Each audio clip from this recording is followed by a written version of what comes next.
There are 339 books in the Rory Gilmore Reading Challenge, and I'm going to read all of them, and I mean every single last one of them. The Reading Challenge includes all of the books that Rory Gilmore read or talked about during the run of the highly popular mid-2000s TV series Gilmore Girls. The show was very popular for its numerous cultural references, and a lot of those pop culture references came from the books that Rory read during the series. Now, to put an additional spin on the challenge, I'm going to read the books in random order, so stay until the end of the video where we spin the wheel to find out what our next book in the challenge is going to be. Hi guys, today I have an absolute classic for you. So the third book in the reading challenge was The Wonderful Wizard of Oz by L. Frank Baum, written in 1900. It's a short story, it's a classic children novel, it's a fantasy story, it's a fairy tale, and it's something that is absolutely popular in the US. So I guess growing up in the United States, all the kids would have heard the story or read the book. But growing up in Europe, it's not that popular actually. So for me, this was a first-time read, as most of the other books in this challenge, as you already know. So I was very excited to get into that. The only experience that I personally ever had with The Wizard of Oz was the musical Wicked, which I have seen with my father in San Francisco probably about 10 years ago. And I was aware that there is some sort of connection to this popular story, The Wizard of Oz, but I did not exactly know what it was. And now looking into it a little bit more after reading the story, it seems that Wicked, the musical, is based on The Wizard of Oz, but it's not actually written by Frank Baum. But I do remember enjoying the musical a lot. I do love musicals, so I was excited to read The Wonderful Wizard of Oz. What confused me a little bit at first was the name. In the reading challenge, when we selected the book, it mentioned The Wizard of Oz, but then actually going into Goodreads and looking up where I can read the book and find the book, I found out that it's actually a series of books, and the first one is called The Wonderful Wizard of Oz. So for this challenge, I'm not sure, maybe Rory Gilmore read multiple books of the series in the TV series. I only read the first one for this challenge, which is The Wonderful Wizard of Oz. Now, as always, if you know where or when the story was mentioned in the TV show Gilmore Girls, please do let us know in the comments below so that we can find the exact point where it was mentioned by Rory Gilmore. What I also saw in looking up the book is that there's a colorized version by Mina Lima. They're one of my absolutely favorite book illustrators, I would say. I have the Harry Potter Mina Lima books, year 1, 2, 3. I believe the fourth one is coming out soon, and they just add so much to the reading experience. So it's lovely to see that there's a Mina Lima version of The Wonderful Wizard of Oz, which I definitely want to look at whenever I get the chance, because those illustrations are just magic, and I can imagine it works very well with The Wizard of Oz. How was this reading experience for me? I did enjoy the book. I went into it knowing that it was a children's story, so I'm obviously not the target audience for that. But nevertheless, knowing about The Wizard of Oz, that it exists and it is this huge, big, popular phenomenon around the world, and I've never heard the story, so I was actually looking quite forward to finally reading the story, the basics and what it is all about. And I did enjoy the read. I mean, it's a short book, it only took me a few hours to get through it, and it was absolutely enjoyable. You just don't have to expect that it is something that it's not. It's a children's story.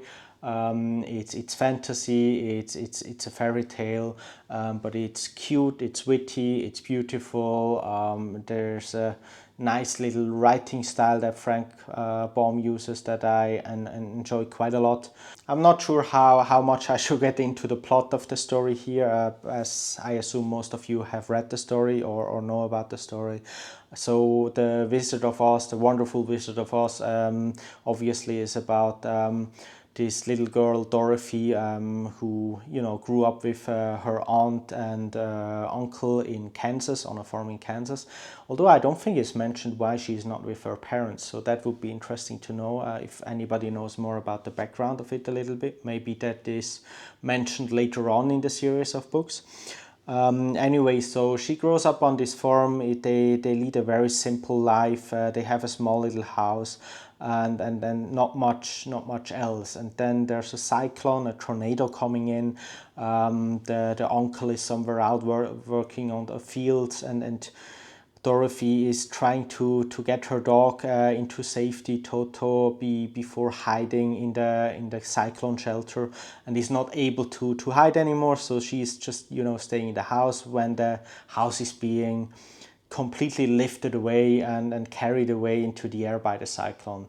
And this goes on for a while, and when she finally wakes up, she finds herself in a completely new land, the land of Oz, and she encounters all these beautiful characters and unique characters, from the Scarecrow that is looking for a brain because he feels that people think of him as a dumb person. And then she finds the woodman, who is made completely out of tin because he has lost his limbs due to a cursed ex.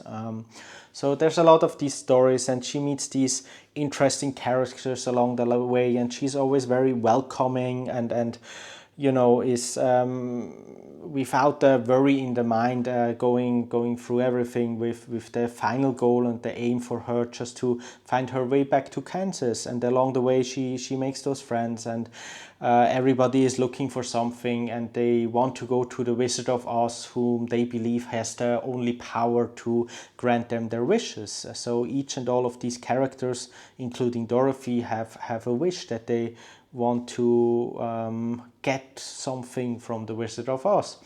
And I think along the way, except for Dorothy finding her way back home to Kansas, but along the way, a lot of these side characters, they actually find out that what they are looking for, they either already had all along, or they just had to find it within themselves. So, for example, the lion, the cowardly lion,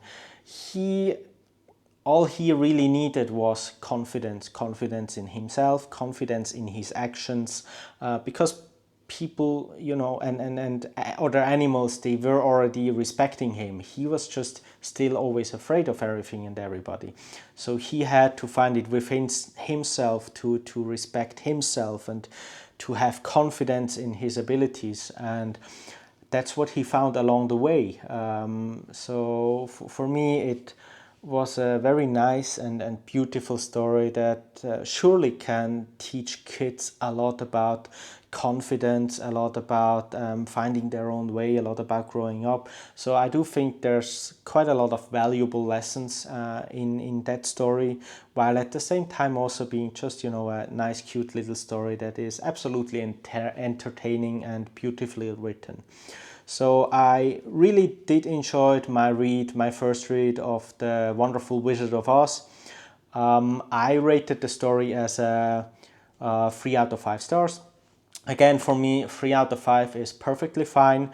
It's not an amazing book and not one of my favorite reads ever, but for me, reading it in my mid-30s, while knowing that I'm not the target audience, I could enjoy the story.